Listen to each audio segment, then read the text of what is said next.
objetivas, não tem muitas metodologias objetivas que garantam um resultado preciso dessa estimativa, certo? Para estimar isso de uma forma objetiva se torna um pouco complicado porque você tem uma série de variáveis envolvidas e as dimensões são muito grandes, dimensões continentais, como no Brasil, e você tem uma repetitividade de processos para você conseguir ter essa informação espacialmente. Bom, para você ter uma noção do impacto da estimativa de produção, da estimativa de produtividade na economia, em julho de 2014 foi estimada uma produção de 103,42 milhões de toneladas nos Estados Unidos. E isso fez com que a Bolsa de Chicago sofresse uma desvalorização de 18% em 2 semanas. Né?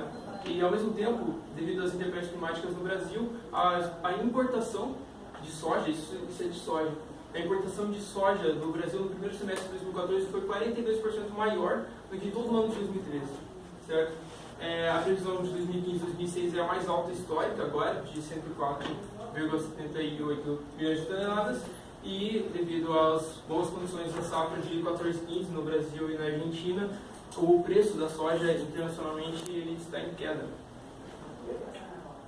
Bom, a estimativa de produtividade. O uso do sensoramento remoto vem como uma boa ferramenta para auxiliar a estimativa de produtividade em grande escala, certo?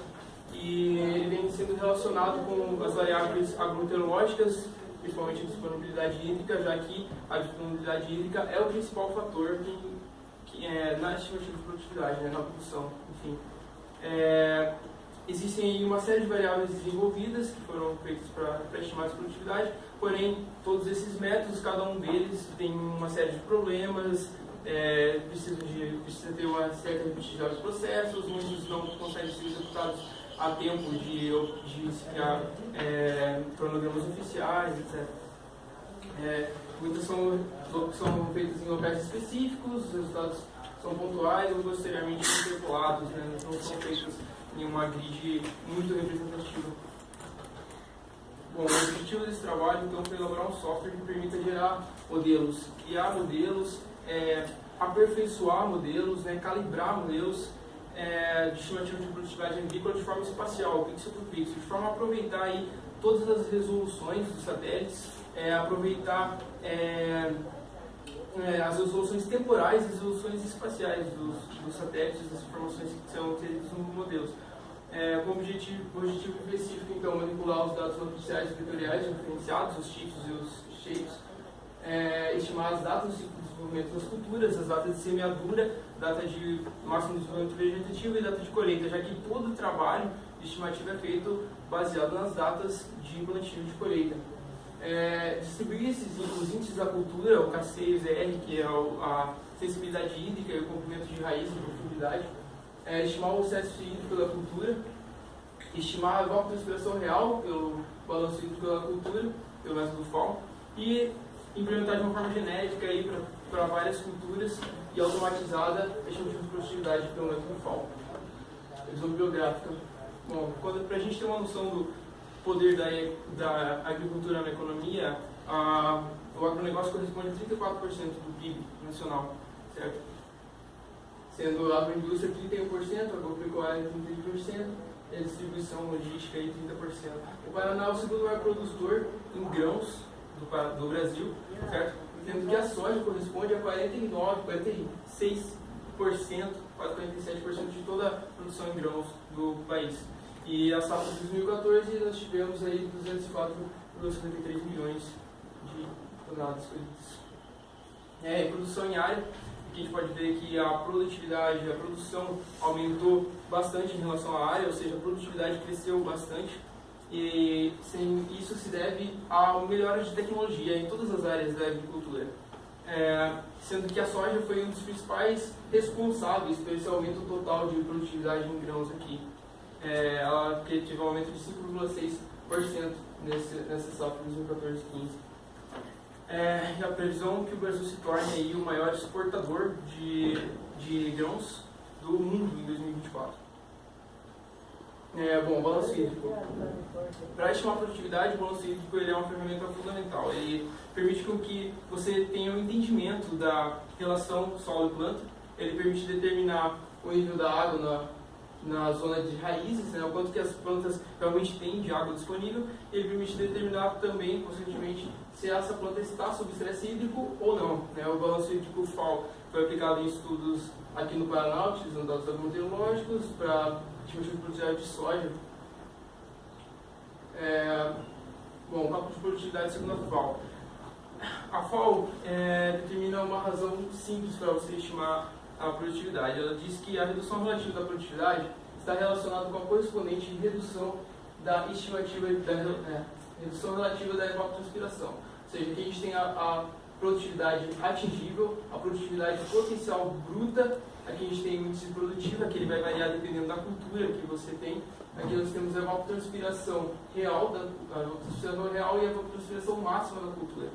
Então, pela diferença de evapotranspiração, do quanto ela deveria evapotranspirar e quanto ela realmente evapotranspirou, a gente consegue penalizar a produtividade potencial bruta, estimando assim a produtividade atingível. Para estimar a produtividade potencial bruta, a gente precisa considerar a temperatura, o dia juliano e a latitude, para que a gente consiga medir o quanto de radiação essa planta vai receber. E baseado no tanto de energia que ela recebe, a gente consegue estimar o tanto que ela pode vir a produzir, sem contar o estresse hídrico, né, que vai ser considerado depois na razão. Bom, sensoriamento remoto. No sensoriamento remoto a gente tem aí o sensor MODIS, Sensor Modulation Resolution Imaging Spectro-Radiometer. Certo? Ele aborda dos satélites Terra e Aqua. Esse sensor tem 36 bandas e ele tem essas resoluções espacial, temporal e espectral. E a partir dele a gente consegue obter os índices de vegetação NDVI e o índice de vegetação EVI com uma resolução temporal de 16 dias. Intercalando a gente consegue uma resolução de 8 dias. A gente tem um modelo SMWF, que é um modelo europeu, onde a gente pode obter variáveis agrometeorológicas. A gente pode obter uma série de variáveis agrometeorológicas aqui: temperatura, precipitação, evapotranspiração, radiação solar global, profundidade de neve, balanço hídrico climatológico, velocidade do vento, pressão de vapor de água. Esses dados são coletados a cada 6 horas e eles são disponibilizados pela JRC em uma grade de 25 km, em uma resolução temporal de 10 dias, um descende na grade. Bom, softwares de alta tecnologias. A GDAL é uma biblioteca construída em C++, certo? É uma biblioteca de abstração de dados georreferenciados. Ela abstrai tipos de dados vetoriais, ela abstrai tipos de dados matriciais.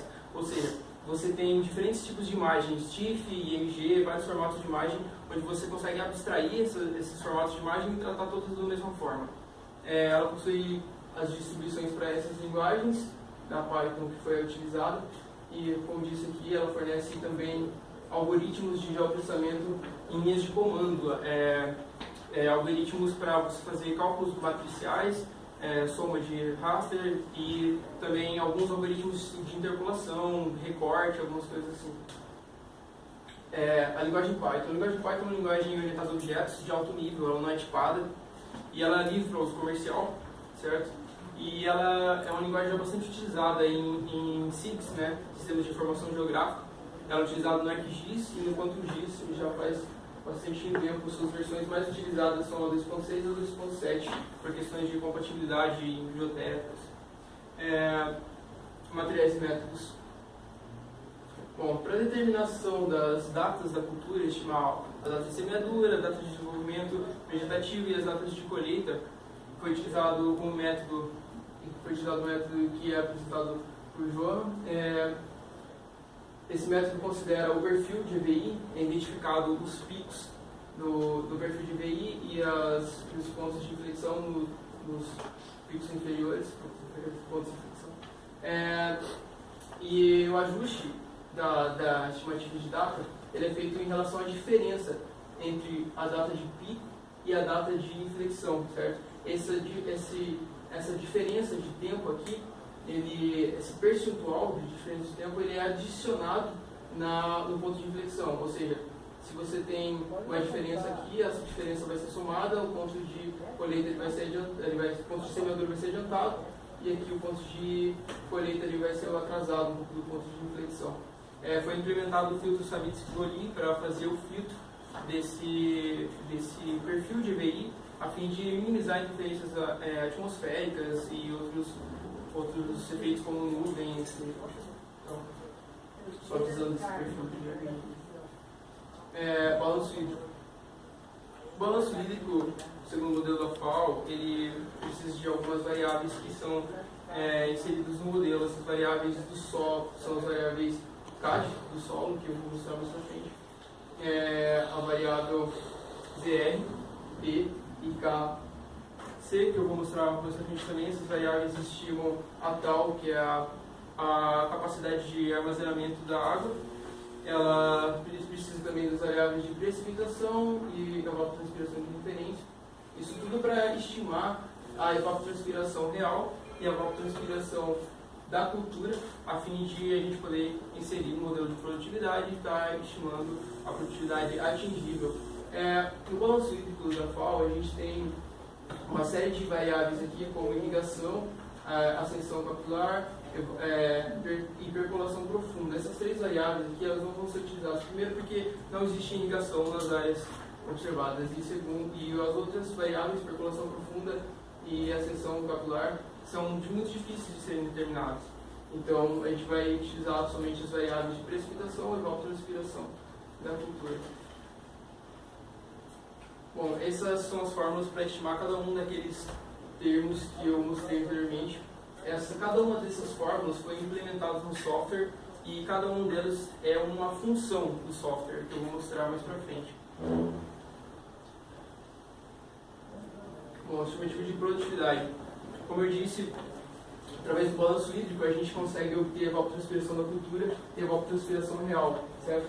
Das informações da cultura, a gente obtém o KY e o fator de produtividade, KY, que depende da cultura, e o índice de colheita, CC, que através desse índice de colheita, CC, e da temperatura, a gente consegue todas as informações para se calcular a produtividade potencial bruta, como eu vou mostrar. Ok. De materiais do software, a gente tem o Python, como eu mostrei anteriormente. O Python é a linguagem de programação utilizada para programar efetivamente o software, na sua versão 2.7.9. Temos a GDAL, que é a biblioteca de abstração, o Qt Designer, que foi utilizado para desenhar todas as interfaces do usuário do software.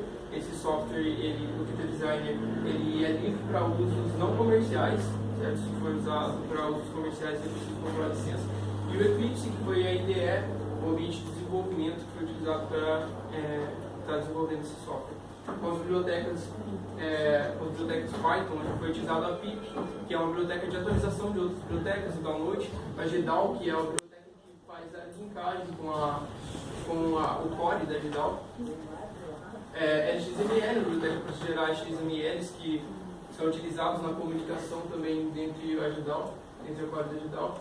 A biblioteca NumPy, que é uma biblioteca de cálculos matemáticos, que foi utilizada para fazer uma série de cálculos matriciais. O PyQt, que é a biblioteca que faz a linkagem com o Python e com o software e o Qt Designer.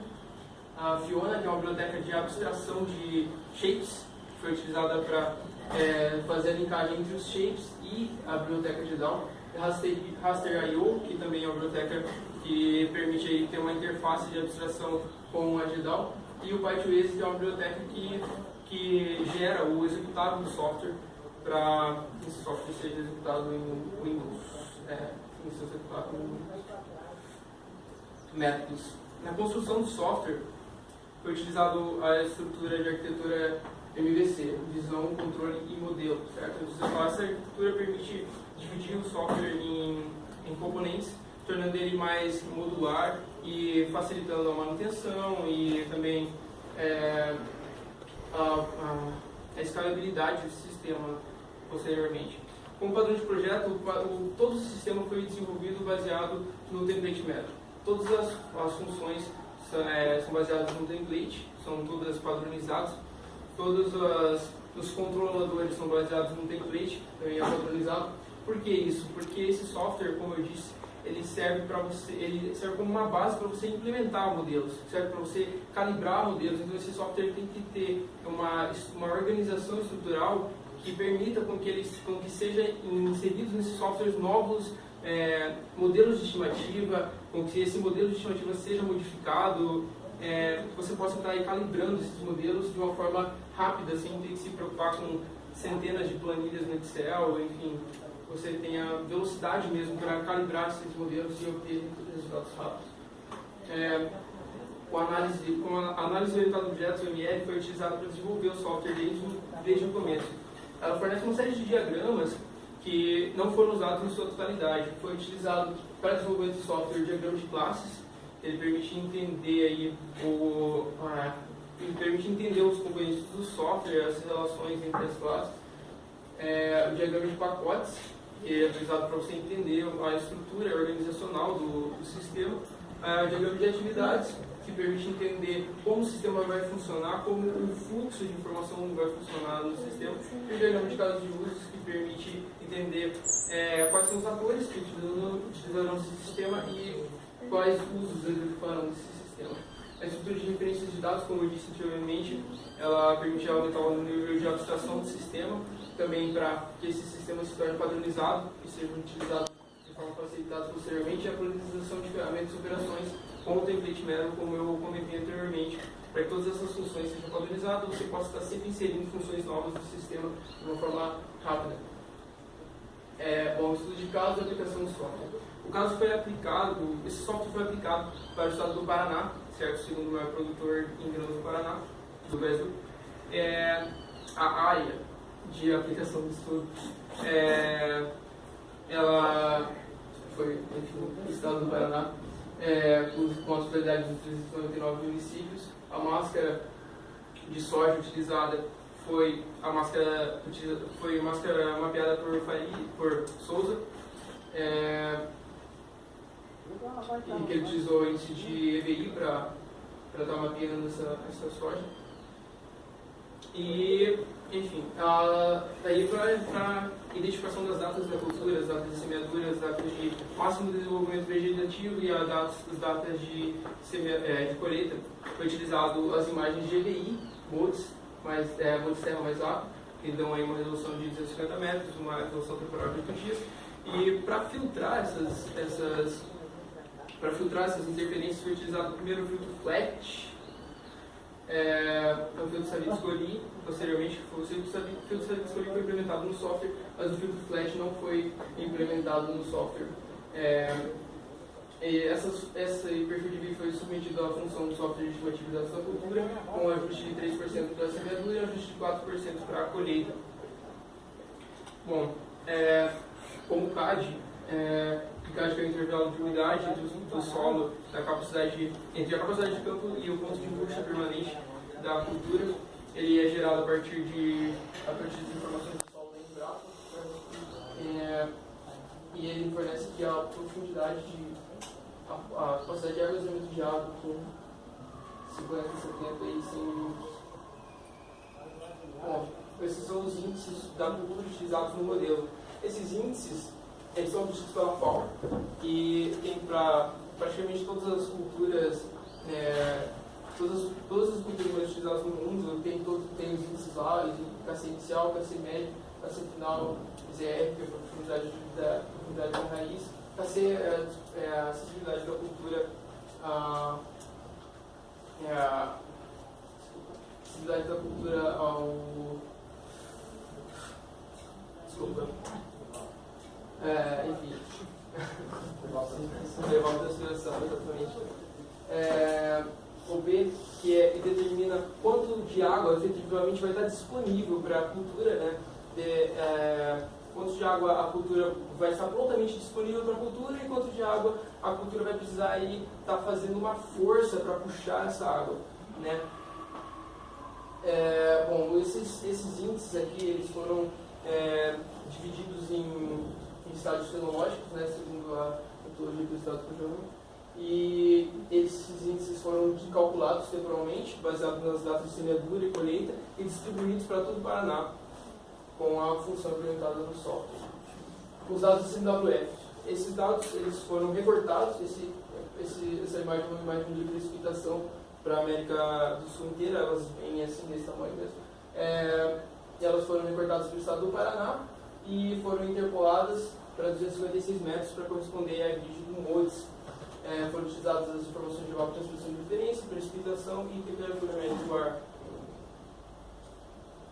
Todos os dados inseridos no sistema eles foram inseridos as funções de balanço hídrico a fim de determinar a evapotranspiração da cultura, o coeficiente de estresse hídrico da cultura, quanto a cultura está sofrendo ali para puxar essa água, e a evapotranspiração real, a produtividade, e a partir da evapotranspiração real e a evapotranspiração da cultura foi determinado a produtividade potencial bruta, e através da produtividade potencial bruta, a produtividade potencial bruta é determinada a partir das imagens de temperatura pela radiação. E a partir das imagens de produtividade potencial bruta e a evapotranspiração da cultura e a evapotranspiração real é estimada finalmente a produtividade atingível. Com resultados de discussão. Esse é o diagrama de casos de uso, certo? Dentro do software você pode gerar estatísticas descritivas das suas imagens. Você pode estar tratando os dados com uma série de ferramentas que foram disponibilizadas. Você pode estar estimando o balanço hídrico e estimando a produtividade. Esse diagrama ele explica um pouco o procedimento de estimativa no software. Os campos azuis são as entradas de dados do sistema, perfil temporal de índice de vegetação, dados agrometeorológicos. Esses dados de perfil são filtrados, os dados agrometeorológicos são interpolados. A partir dos perfis é geradas estimativas de data de semeadura, datas de colheita e máximo desenvolvimento vegetativo. A partir dos dados interpolados, eles são então levados à base diária, certo? Os dados de soma de precipitação eles são divididos pelos números de dias do descende, e os dados de média eles são mantidos, os dados de temperatura média, por exemplo. Daí essas datas de cultura, de semeadura, gasto de vegetativo e colheita, elas são utilizadas para distribuir os índices da cultura, o KC e o ZR, ao longo da estadia da cultura em campo, e assim obtendo os índices da cultura diária e os dados agrometeorológicos na base diária, certo? Esses dados então eles são utilizados para estimar, juntamente com a CAD, a tal e RAL, estimar o ETC, a transpiração da cultura, e esses dados aqui eles são utilizados, os dados de temperatura, os dados de produtividade potencial bruta, eles são estimados, como eu disse anteriormente, pelas imagens de temperatura, e a latitude e o dia dessas imagens elas são obtidas da própria imagem de temperatura. Então você não precisa estar inserindo todos aqueles dados das fórmulas lá. Essa função aqui, chamada produtividade potencial bruta, como vou explicar mais para frente, ela recebe apenas os dados de temperatura e consegue estimar a produtividade potencial bruta. Então, dentro do balanço hídrico, chamado ATAL, ARAL, chamado ETC, chamado balanço hídrico, enfim, o DR. Aí, a partir do DR é calculado o estresse hídrico, o KS. A partir do KS é calculado então a evapotranspiração real da cultura, considerando o estresse hídrico e o ETC. E a partir da produtividade potencial bruta aqui em cima e a evapotranspiração real da cultura, a evapotranspiração e o ETC, é calculado então a produtividade atingível, Software. Bom, essa é a cara do software, certo? Ele possui 4 menus na barra superior. Menu de tratamento de dados, menu de balanço hídrico, menu de produtividade, menu de estatísticas descritivas. Essa tela é a tela de carregamento. Sempre quando você executa uma função do sistema, ele exibe essa tela de carregamento, onde ele vai apresentar algumas informações sobre a execução da função e vai te dar a opção de cancelar a função que você queira, e quando terminar vai aparecer o botão OK para você continuar. Tratamento de dados. Esse tratamento de dados possui uma série de ferramenta aqui que eu vou explicar. Esse é o interpolador Shape SMWF para raster, porque antigamente as informações do SMWF elas vinham em formato de shape, certo? Pontos. Então você não tinha como estar interpolando essas imagens.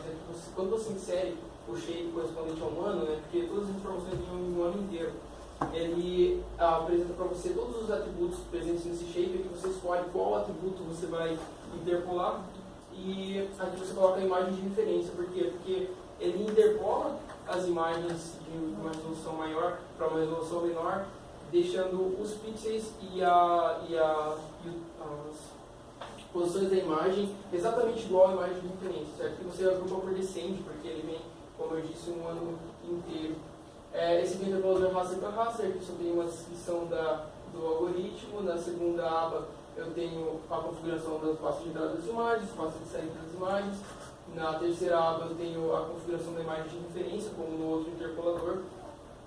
Aqui é uma configuração manual que ainda não foi implementada, não está disponível ainda. E os parâmetros do interpolador. Como ele é um interpolador para o universo da distância com procura de vizinho mais próximo, eu tenho que determinar a força desse interpolador, o raio de procura de vizinho mais próximo, o máximo de pontos, o número de pontos. Essas são as configurações padrões do algoritmo. Estimativa de datas da cultura, certo? Antigamente essa estimativa de data ainda, na verdade, é feita com base no timestat, né?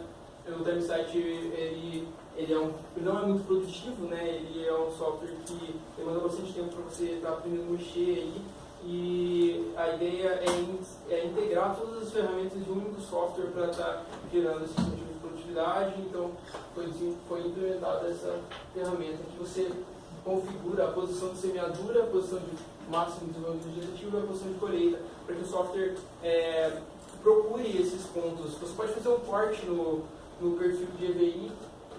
Esses pontos aqui, eles são relativos à posição da imagem na sequência de imagens, certo? No cubo temporal de imagens.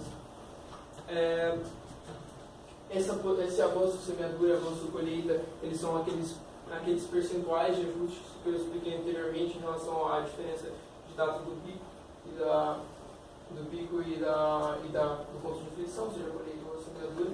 E por fim, as configurações de saída, o nome das imagens de saída e o endereço onde elas serão salvas. O filtro solid que foi implementado, a configuração das imagens de entrada. Na segunda aba nós temos a configuração do algoritmo, certo? O tamanho da janela e a ordem do polinômio de filtragem do filtro. Temos a configuração de saída, a configuração das imagens de saída. Esse distribuidor de índice, ele distribui o índice KC e o índice ZR ao longo do estágio cronológico da cultura. Aqui nós temos a configuração de entrada das imagens, a configuração das imagens de colheita, fator multiplicador, semeadura, colheita, fator multiplicador e a pasta de saída das imagens. Ou seja, baseado nessas imagens de semeadura e colheita, ele vai gerar uma série de imagens diárias, distribuindo esses estágios que você configura aqui, adicionando, removendo. Ele vem por padrão o ZR da FAO e para soja e o KC da FAO para soja também. Você pode adicionar mais estágios, remover mais estágios e configurar para outras culturas, por exemplo, para milho, para trigo, e está distribuindo esses valores. Descende de álcool diário, isso é feito para trazer o SMWF para a base diária. Ele mantém os valores, no caso de valores de média, como a temperatura, e tem outra opção aqui no Combo Box para dividir os valores, no caso de sono, que é a precipitação. A partir de aqui nós temos esses botões configurar, porque a partir dessas funções elas foram padronizadas, e aquele botão configurar dá acesso a essa janela, onde você configura o endereço das imagens, o prefixo anterior da data, o sufixo posterior da data e a master de tempo, que diz ao software como essa data é configurada, certo? Para que o software consiga entender qual o dia correspondente dessa imagem. Isso é no nome da imagem, certo? Esse prefixo, sufixo e a master de tempo é no nome da imagem. Aqui nós temos o ano, o mês e o dia, certo? No caso não tem prefixo ou sufixo, o nome da imagem seria apenas a data mesmo. Esse fator multiplicador, ele é multiplicado antes de ser feito o cálculo, quando é o dado de entrada, e posteriormente ao cálculo, quando é o dado de saída. certo? Ele permite economizar espaço na imagem, porque, digamos, o KC, por exemplo, ele é 0,10, 0,20, 1,15. Quando você utiliza o fator multiplicador 100, ele sobe todas as casas decimais, certo? Então todos os números passam a ser inteiros. De momento que todos os números passam a ser inteiros, você não precisa mais utilizar imagens float, 32 bits para armazená-lo. Com uma imagem de 8 bits você consegue armazenar e você economiza aí muito espaço de armazenamento, né? Balanço hídrico. Nós temos as funções de balanço hídrico, que eu vou mostrar. Evapotranspiração. Evapotranspiração você apenas configura as imagens de ITC, de GT0, de referência, imagem de KC e a configuração de saída. Como o cálculo ele é apenas uma multiplicação, né? A resposta dessa função é uma multiplicação do primeiro fator pelo segundo fator, da mesma forma que o ETA, eles foram aproveitados e foram colocados na mesma função, certo? Ele multiplica cada imagem, cada dia, pixel por pixel, e gera uma imagem de saída para cada dia, na mesma resolução. A TAU e a RAW. Bom, a TAU ela é feita baseada na imagem de CAD, como eu expliquei antes, e nas imagens de ZR, que é a profundidade de raiz. A partir dessas imagens são geradas a TAU. Como a RAW ela é uma porcentagem da TAU, ela foi deixada, não foi criada uma nova função para ela, simplesmente tem que ser alterado o fator multiplicador para você obter a RAW. No caso da soja é 0,5, então se colocar o fator multiplicador de saída 0,5, você já obtém a metade da TAU, que é a RAW para a soja. O valor de esgotamento DR, que vai nos dar aí o quanto de água tem disponível para a soja. Ele é limitado pela TAU, certo? E a imagem de CAD é configurada para quando não tem TAU. A TAU ela é calculada a partir do ZR, que é a profundidade de raiz. Então, se não tiver plantação, não tem ZR, não tem TAU. Então, para que seja calculado, para que o DR possa ser calculado anteriormente à data de plantio, é recebida a data de CAD e o cálculo é feito baseado na CAD mesmo. E as imagens de ETC, claro, precipitação, já que o DR ele é um balanço, ele é um acumulado da diferença de precipitação e de evapotranspiração. Aqui é a configuração das imagens de saída de esgotamento. Então, a próxima função é a de estresse hídrico da cultura, configuradas as imagens de DR, as imagens de TAU, as imagens de RAW e tal, e você obtém as imagens de KS, que é o estresse hídrico da cultura. Bom, estimativa de produtividade, nós temos aqui a produtividade potencial bruta e a produtividade atingível. Como eu disse antes, a produtividade potencial bruta, a gente configura apenas as imagens de temperatura e de colheita, certo? Todas aquelas informações que eu mostrei anteriormente são obtidas da temperatura. A radiação solar global média ela é calculada baseada na latitude dos próprios pixels das imagens de temperatura e a distância relativa ao Sol e Terra, por exemplo. Todas essas métricas são calculadas baseadas no dia juliano e na latitude do próprio pixel da imagem de temperatura. E a configuração das imagens de saída de produtividade potencial bruta. Bom, a produtividade atingível. A produtividade atingível, como eu falei antes, ela é relativa à diferença de evapotranspiração real e evapotranspiração da cultura, certo? Então você configura as imagens de evapotranspiração real, evapotranspiração da cultura, o fator de produtividade, que ele vai depender da cultura, no caso da soja 0,8, especificado pela atual, as imagens de produtividade potencial bruta e as imagens de KC, também configurados os dados de saída, e ele vai te dar aí uma série de imagens de produtividade atingível por dia. E, por fim, temos as estatísticas descritivas do perfil. Na primeira aba, as configurações de imagens de entrada, na segunda aba, configurações de imagens de saída. O endereço, né, isso é uma pasta, não sei se eu expliquei. É uma pasta de entrada das imagens e uma pasta de saída das imagens, apenas isso. E ele fornece aqui uma série de métricas, onde você pode estar obtendo a média, o desvio padrão, o de variação, amplitude para o perfil de pixel, né, ao longo das imagens de entrada. Mediana, som, máximo, mínimo. Bom, os dados como eu falei, todos aqueles dados anteriormente foram inseridos na fórmula a fim de fazer o estudo de casos do software. Foram obtidas então as imagens, a imagem de data de semeadura, né? A gente pode ver que no oeste a gente tem umas datas um pouco mais precoces do que no resto do estado.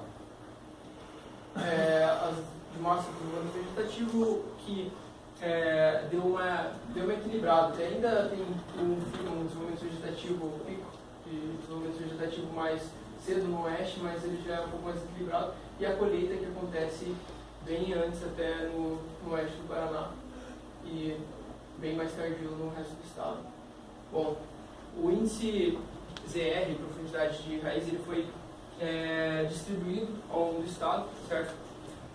E ao longo do estágio da cultura. Esse então é um vídeo compilado do crescimento da raiz, do avanço do ZR ao longo dos dias de permanência da cultura. Ele é plantado no oeste do Paraná primeiro, certo? Então ele começa a crescer no oeste do Paraná primeiro, com 0,1, ou seja, 10 centímetros de raiz. E ele, em pouco tempo, ele já atinge aí 0,25 metros, 25 centímetros. Em cerca de menos de 2 meses por aí, ele já atinge o tamanho máximo de raiz e se mantém em 0,60 até começar a colheita no oeste do Paraná, até que se termina a colheita. Certo? O KC também foi distribuído, né? Todos os índices foram distribuídos, todos eles foram calculados com 250 metros na execução diária. O KC, a necessidade hídrica, o KC representa a necessidade hídrica da cultura, ele começa baixo no plantio, certo? Ele sobe, vai subindo até o pico vegetativo, florescência, enchimento de grãos, e ele diminui um pouquinho na senescência, um pouco antes da colheita. Ele cresce até o pico vegetativo, né? Já atinge seu máximo, e ele diminui um pouquinho. Dá para perceber que ficou um pouco mais azulzinho, diminui um pouquinho antes de começar a colheita. Terminada a colheita. As imagens de seminador foram todas interpoladas para a mesma resolução do MODIS, 256 metros. Essa é uma imagem de evapotranspiração de referência, né? Essas imagens elas foram todas. O intervalo que foi recortado foi baseado em 40 dias antes da primeira imagem de semeadura, o primeiro dado de semeadura, data de semeadura, e a última imagem na última data de colheita, certo? Formando aí 251 imagens para cada variável. Né? Bom, esse aqui, no primeiro vídeo aqui em cima, nós temos o DR, que é a quantidade de água disponível para a planta. Ele varia de 0 a 60, porque ele é limitado pela TAL. E nós temos uma CAD máxima de 100 milímetros, certo? E o ZR da segunda FAO da soja chega a 0,60, então nós temos um limite máximo aí de 60 milímetros. Aqui nós temos o KS, que vai dizer para a gente quanto de estresse hídrico essa soja está sofrendo. Ele varia de 0 a 1, 0 seria sem estresse hídrico e 1 total de estresse hídrico. E temos aqui a produtividade em quilogramas por dia, por hectare, certo? Variando de 0 a 50 quilogramas por dia. Ele não chega a zero, apesar de, mesmo quando o estresse hídrico está em máximo, ele não chega a zero, ele chega a 4 quilos, 5 quilos por dia, ele não chega a zerar completamente a produção. Nós temos aqui no começo, aqui no começo o DR está vermelho porque a tal, quando a cultura está crescendo, ele é muito pequeno, certo? O ZR ele é muito baixo, ele é 0,1, então a tal não consegue armazenar muita água. Mas isso não significa que a cultura esteja sob estresse hídrico, como pode ver aqui, né? Pouco de água que tem já é o suficiente para as sementes fazerem todo o seu processo. Conforme vai passando o tempo, a tal vai crescendo, né? As raízes vão crescendo e a gente consegue aí um maior acúmulo de água disponível para a planta aqui no DR, certo? Nenhuma região está sob estresse hídrico e a produtividade aqui é máxima, perdi. Aqui nós temos um tempo de forte estresse hídrico, onde ficou um período sem chuva. Logo depois há uma recuperação, chove um pouco no estado. Aqui a TAL já encontra-se praticamente em seu máximo aqui, né? E, enfim, nós temos uma série de estresses hídricos e chuvas durante o ano. Essa parte aqui fica bastante tempo sob estresse hídrico, e daí há uma chuva forte em todo o Paraná, atingindo o máximo da TAL em quase todo o estado, mas a colheita já começa aqui na região oeste, né, como vocês podem ver. Ele vai ficar vermelho aqui porque, como eu disse anteriormente, quando não tem TAL, não tem como. Quando não tem TAL, o DR, quando a TAL fica zero, o DR fica zero, certo? Porque ele é limitado pela TAL. Então, quando acontece a colheita, o DR automaticamente passa a ser zero, né? Até que ele vai colhendo tudo e termina a colheita. Essa é a soma de produtividade de todos os picos de todos os dias para o estado do Paraná. Aqui a gente tem uma distribuição homogênea até para todo o estado do Paraná. E até aqui uma produtividade um pouco maior aqui na região leste do que na região oeste. Esses dados foram comparados com os dados obtidos por Richet, certo? E ele deu uma produtividade aqui entre os dados oficiais e os dados obtidos pelo Richet. Ele obteve aqui 3.600 kg por hectare. Esse valor aqui ele é um médio de todos os pits de todo o Paraná, né? E obteve um desvio padrão parecido, até apesar de a minha média, como o professor comentou antes, apesar da minha média ter sido maior, a minha média ter sido menor, o meu coeficiente, meu desvio padrão foi um pouco maior, então teve uma diferença significativa de desvio padrão. E a Conab teve uma estimativa ainda menor, né, de produtividade, 2.400 kg por hectare. Bom, conclusões.